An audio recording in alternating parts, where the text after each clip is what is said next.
Today, we're going to dive into one of the most famous teachings in the entire Bible, the Beatitudes.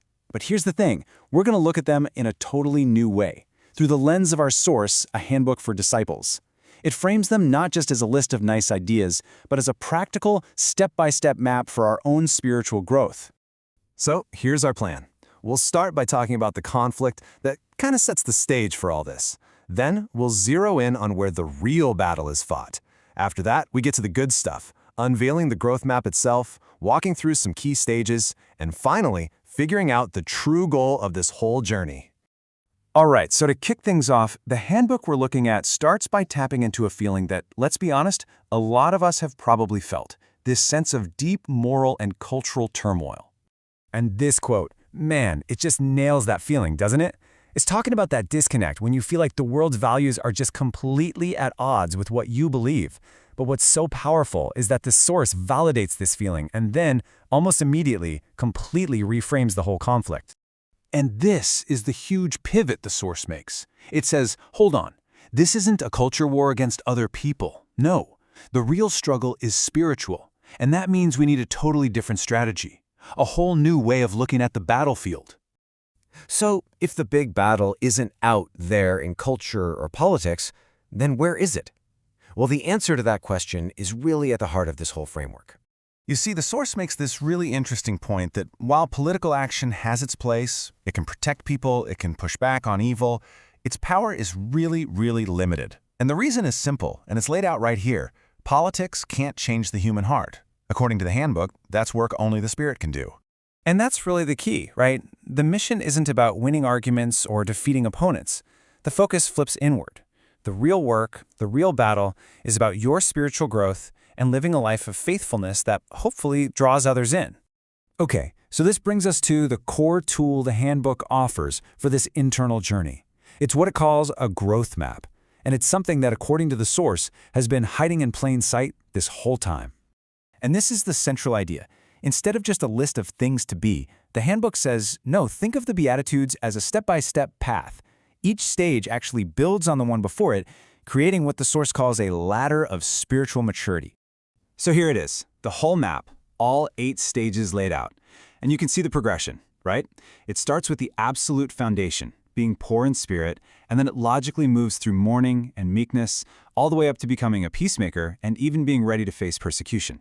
It's a journey from seeing our need for God to actually reflecting His character to the world. Okay, so how does this actually work in practice? Let's walk through a few of the key stages on this map so we can really get the logic of how it flows. Everything, and I mean everything, starts right here. According to the source, this isn't just the first step. It is the foundation that everything else has to be built on. And let's be clear, the handbook says this has nothing to do with money.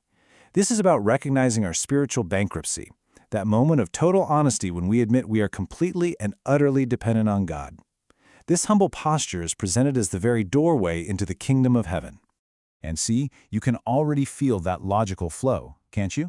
Once you recognize your spiritual poverty, the natural response is to mourn your own failures. That mourning softens your heart, which then prepares you to surrender your own will to God, which is exactly what the source defines as meekness. One step just flows right into the next. So after you've gone through that emptying of yourself and surrendering, something new and powerful starts to happen. This is a real turning point on the map. We're talking about a real hunger here, a deep, driving craving for godliness. It's not just about avoiding bad stuff anymore. It's about actively wanting righteousness.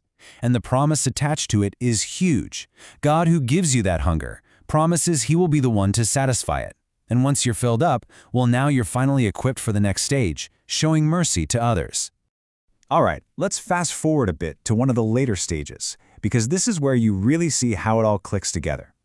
Being a peacemaker is a really high calling, but according to this framework, you can't just wake up one day and decide to be one. You have to be prepared for it. And this is just a brilliant example of how this map works step by step. The handbook argues you simply can't be an effective peacemaker if you haven't first been poor in spirit, meek, merciful, and pure in heart.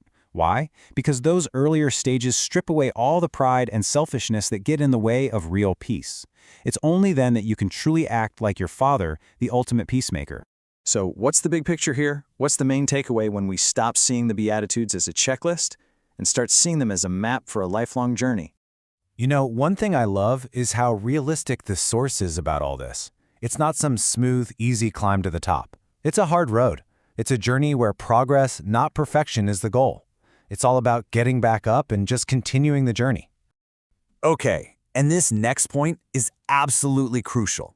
This is not a video game where you beat a level and then never go back. The journey is cyclical. As you grow, you find yourself coming back to the foundational stages again and again, especially that first one, but each time at a deeper, more meaningful level. So, in a way, we've come full circle, right back to the beginning. The goal isn't to finish the map and leave spiritual poverty behind you. No, the goal is to live on the map, to constantly embrace that posture of complete dependence on God. The source says this isn't weakness, it's not defeat, it's the very doorway to experiencing God's power in your life. So what this does, really, is it takes this beautiful piece of scripture and turns it into a practical, personal diagnostic tool. It gives you a way to maybe locate yourself on the path and understand what might need to come next. And that leaves all of us with a pretty important question to think about.